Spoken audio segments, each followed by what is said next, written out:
हवा को हम मानते हैं?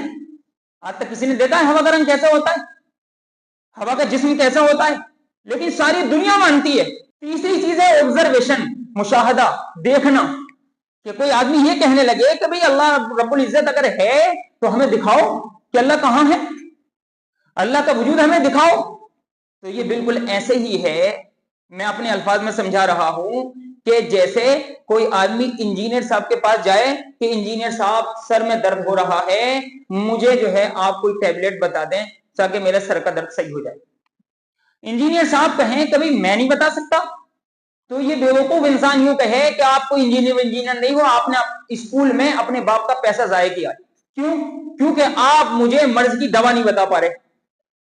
ये बिल्कुल ऐसे ही है।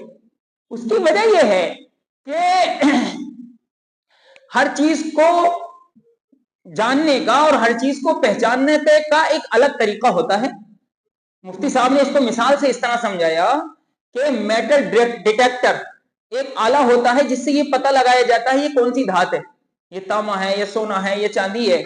लेकिन कोई आदमी इस डिटेक्टर को प्लास्टिक पर लगाए और डिटेक्टर ना बताए कि ये प्लास्टिक है, और फिर वो ये कहने लगे ये डिटेक्टर कोई चीज नहीं है। ये बिल्कुल ऐसे ही है।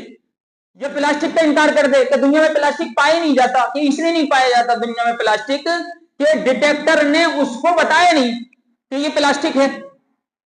ये बिल्कुल ऐसे ही मुतालबा है, क्योंकि अल्लाह रब्बुल इज्जत फिजिकल नहीं है, अल्लाह रब्बुल इज्जत का कोई जिस्म नहीं है। मुशाहिदे से उन चीजों को जाना जाता है जो फिजिकल हो, बल्कि इससे अगली बात ये कि बहुत सारी चीजें दुनिया के अंदर ऐसी हैं जो बज़ाहिर नजर नहीं आती, उनका कोई जिस्म नहीं है, लेकिन हम उन्हें मान रहे हैं। फिर भी हवा को हम मानते हैं।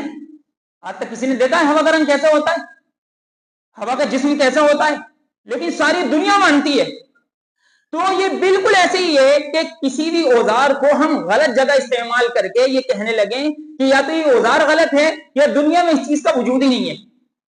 अल्लाह रब्बुल इज्जत जिस्म से पाक है, वो जिस्मानी चीज नहीं है। इसलिए अल्लाह रब्बुल इज्जत को मुशाहिदे से नहीं जाना जा सकता, इस तरीके से नहीं जाना जा सकता जैसे दुनिया की चीजों को हम जानते हैं।